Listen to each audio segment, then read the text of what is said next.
smaller, I think. Nope,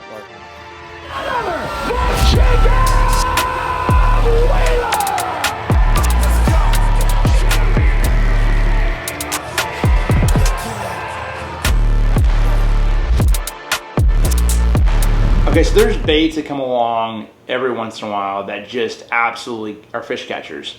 And this particular bait has won over $500,000. DC won Red Crest on it. I won Toledo Bend.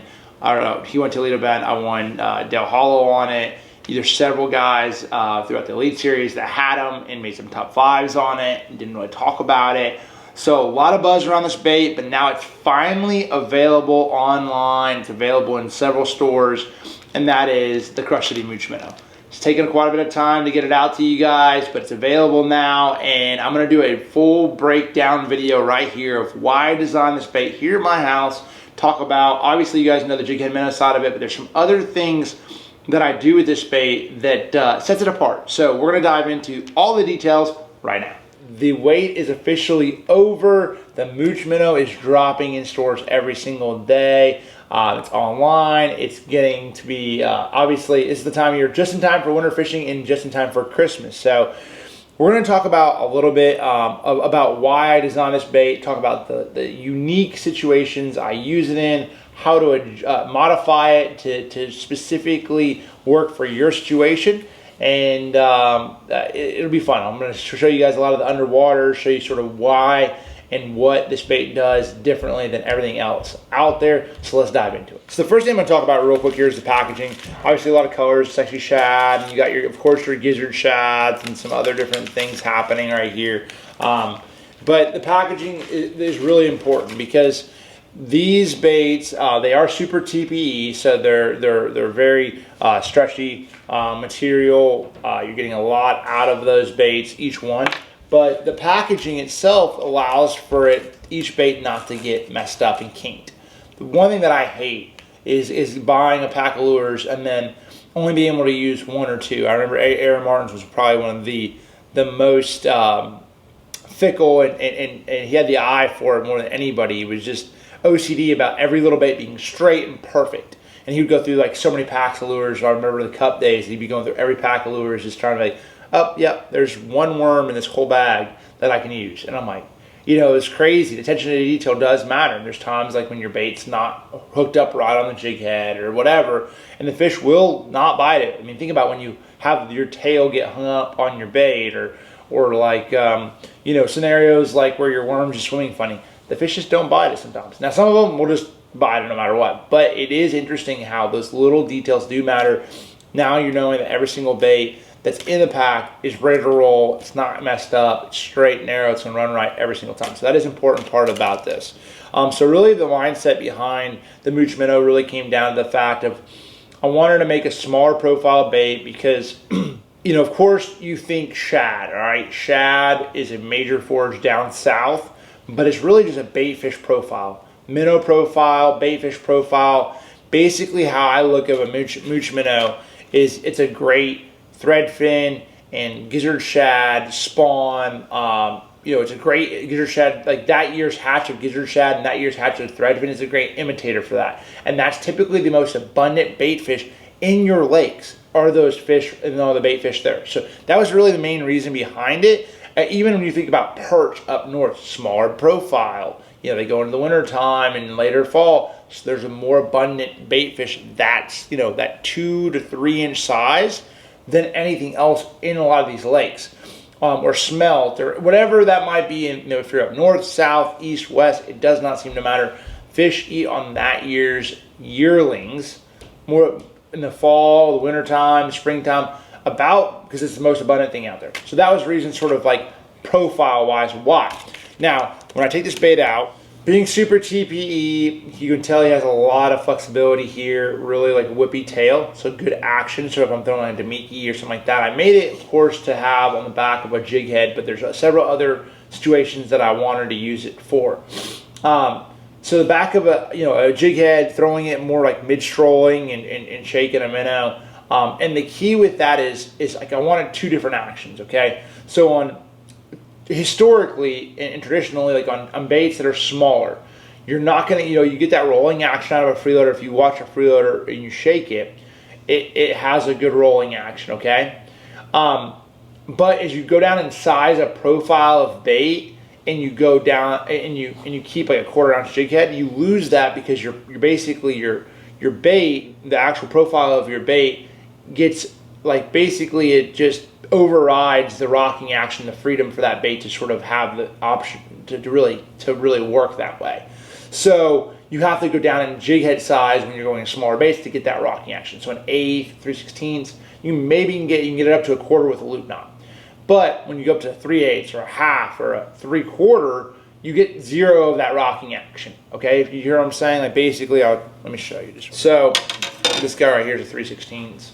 But like, so if he's not gonna rock as well on that heavier head, so that's when I'm making rock, he's just sort of going side to side. Okay, sort of like an old school scrounger or whatnot. Loop knot allows you to have a little bit more to him, but that is just something that can help it a little bit. So that being said, I wanted a bait that had 2 actions. Okay, you have the tail action right here in the back that has that good high frequency kick. Okay, so 10-2 or 11-1 is probably where he's at. 11-1 is where he's at when he's fully intact like that right there. And we'll go to the pool and talk about exactly what this bait does here in a minute on like how I modify it and what it all does. So what am I using this bait on? Okay, first I'm gonna tell you real quick, of course, the jig head minnow, definitely from an 1/8 all the way up to a 3/4 ounce weight, from a foot of water to 50 foot of water, 60 foot of water, 70 foot of water. Does not matter. It gets bites, especially when those fish are focusing on that smaller bait.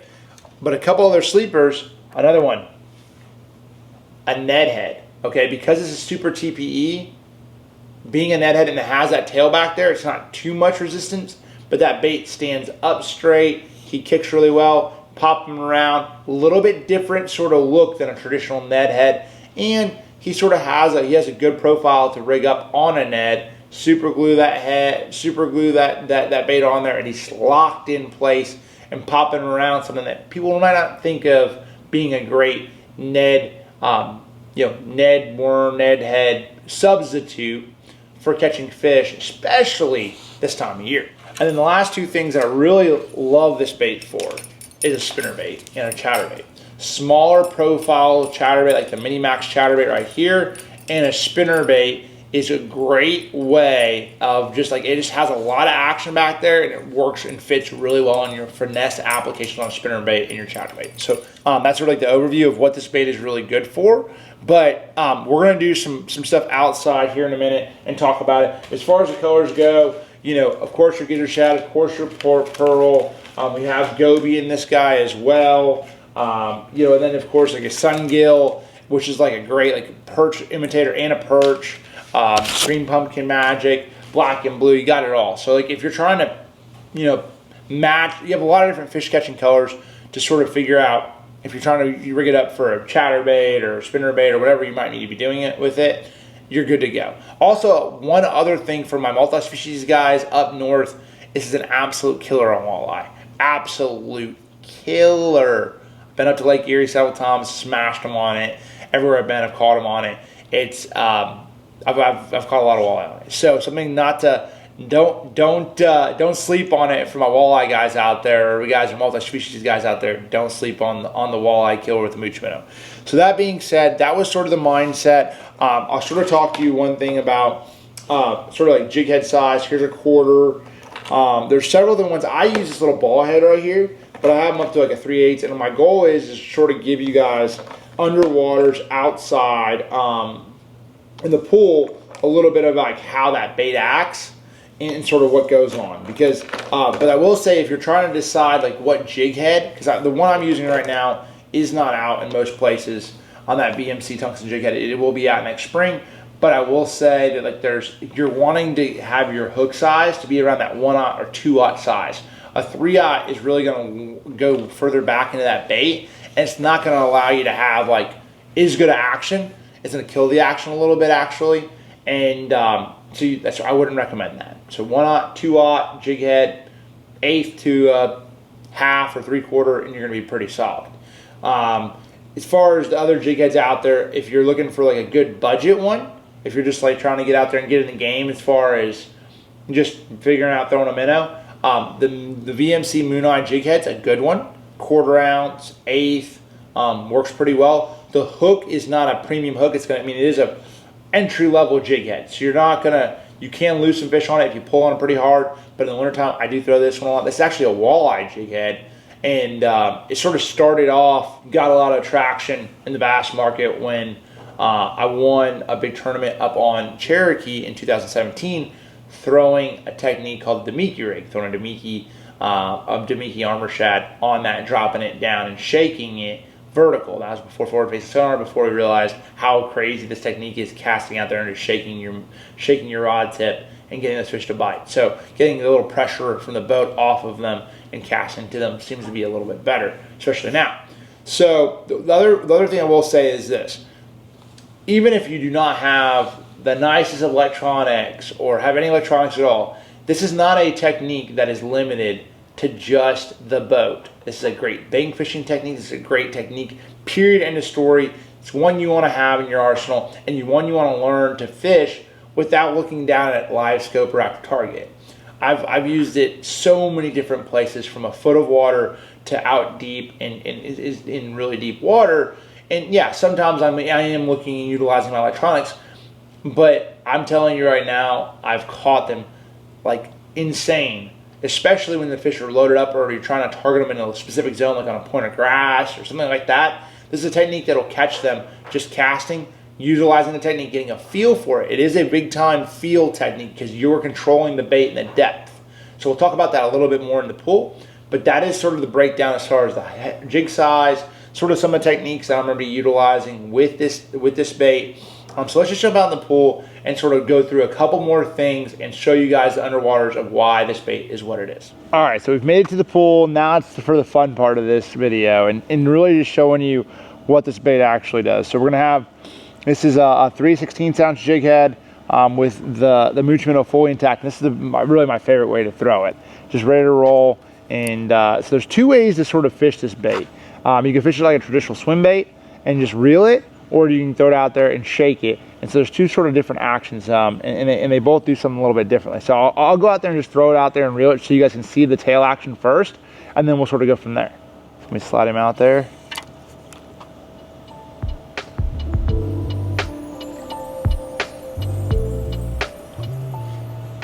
So you can see just reeling that bait, it automatically has that little kick in action, and it's something that I'll just sort of give it a pop. It'll sort of get that thing moving. And having that higher frequency just sort of looks exactly like a real shad. And that was sort of the mindset behind it. A little bit less drag. So like for you guys who are using forward facing sonar, a lot less drag on your bait going down. So like a traditional swim bait has a lot more drag, where this bait does not have that because it's just a subtle action. It doesn't have the drag, gets the bait down there quickly. But also if you're not using it, just casting it out there and reeling it in, it's not like, it's just a subtle swim bait. You know what I'm saying? So subtle swim bait, something that's not really out there, and even more subtle than what's really out there on the market. But it has sort of two sort of purposes, that is. So let's go ahead and throw it out there and do more of the shaking, the minnow technique, and more mid-strolling, and show you sort of what that looks like.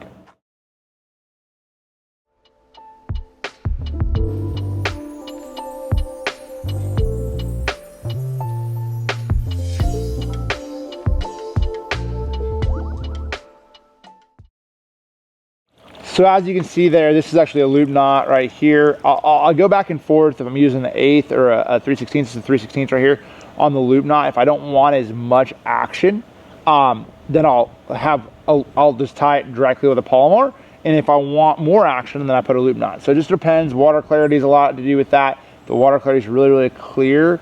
I sometimes want a more subtle action, where if the water is dirtier, I want that more roll and more action to draw that fish from a little bit further away. Even though it's a small profile bait, more action sometimes will get that fish to come from, even if it's 6 or 8 inches or 12 inches away further, that can make a difference in catching a few more fish throughout the day. So next on, now this is where the fun part happens. So we'll take these scissors right here, and I'm gonna just modify this a little bit. I'll show you just by modifying just couple little things, grabbing some scissors in your boat, taking the bottom tab of this bait and cutting that off. This is going to allow for less action of the bait and a little bit more rocking. So we're gonna go ahead and it's very subtle when you do this. Now also will take less, the other thing it's gonna do is it's gonna take less drag from that bait. So your tail, when you're shaking it, won't move as much because there's not as much resistance back there. It's not gonna be all flopping around as much. So it's a little bit different scenario, but it just adds a little bit of kicking action. And it is subtle. Like I'm talking about way more subtle. Like I'm talking 11:45 to a 12:15, you know, like a 30-minute subtle, you know what I'm saying? So it's a little different, but it's something that I've seen that it can matter, and just having that little bit, because you think of a shad, okay? You think of a shad and how he swims, or a bait fish. He has the tightest little wiggle to him. Like even the tail, he doesn't kick his tail real hard. Maybe a big gizzard shad does from time to time, but a small bait fish, he's very subtle, very small little kicks. And so that was sort of like the mindset. So I'll throw this guy out here, and I'll just straight reel him, see if we can get that on camera for y'all.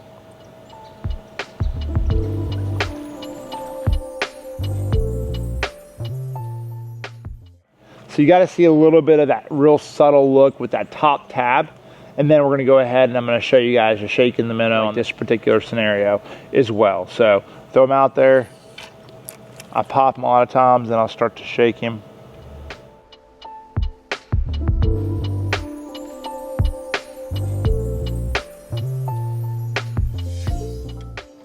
And again, you know, this is a loop knot on this, so he's going to have more action sometimes in certain scenarios where you know, a traditional directly to like a polymer knot is going to not have as much. So subtle differences can make a difference, and so that was definitely just another thing that I've used this in technique, or the way I've sort of rigged this bait and used this bait and modified it to getting a little bit different action.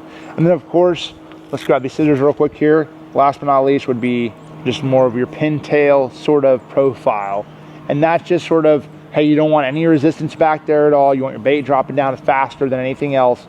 And just with a couple, like a quick snip, boom, boom, you're basically to a pintail right there, and you're just shaking along, and it's gonna have a little bit, has a tail action, but he's a little bit more subtle just because there's not as much back there, and just gives you a little bit different action than you're not gonna straight reel this one like those other two, but you can definitely fish this just like a traditional shake and bake sort of scenario. I'll throw it out there and see what we got.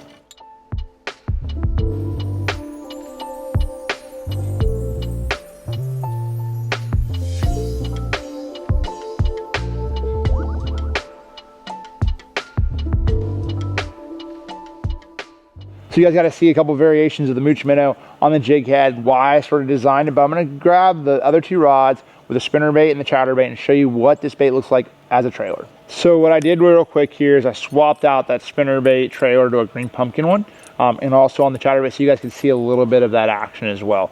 Just sort of a cool representation. It's hard to sort of see that against the white background of the pool. Let's pitch this guy out here.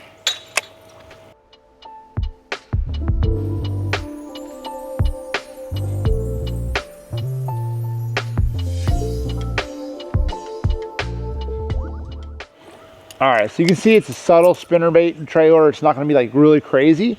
What's really cool is seeing it on the back of a chatterbait. It really does kick quite a bit, has a completely different action. And the cool thing about that as a trailer is it is TPE.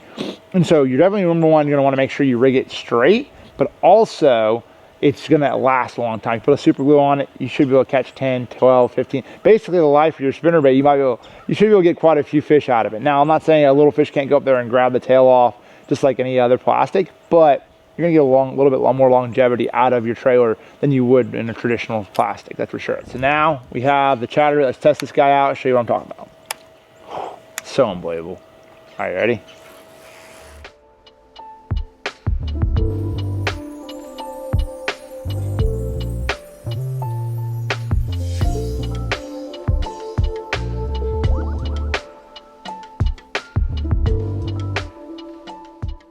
Okay, so the reason why I'm a big fan of this on the back of a chatterbait, and especially in that Mini Max, is because it doesn't have a lot of resistance. The problem is a lot of times I don't like trailers in the back of my chatterbait that have a lot of resistance because that doesn't allow the chatterbait to hunt as much. This has enough resistance back there that it absolutely kicks, and it has a lot more kicking action, but it doesn't ride my chatterbait up, and it doesn't prevent it from being able to kick out and having that hunting action. So that's why I'm like a big fan of it. More than anything is like Now, if it had like a swim bait, I'm not a big fan of throwing a boot tail on the back of a chatterbait. It's not really that my thing. So this guy's sort of the best of both worlds for me. Has the good action like a swim bait, but doesn't have that bait riding up, and it allows that bait to sort of hunt a little bit differently than if I was throwing like a traditional like boot tail or something like that. So that's sort of what it looks like on the back of the chatterbait. Hopefully you guys got a good insight of what the mooch minnow looks like and what it does. And if it's something that you feel like you can get, catch a few fish this season, let me know. Let me know if you guys picked up a few packs. Let me know when you get out there on the water. Drop a comment below. Let me know if you caught anything with it and what your thoughts are. Appreciate you all so much, and we'll see you on the next one.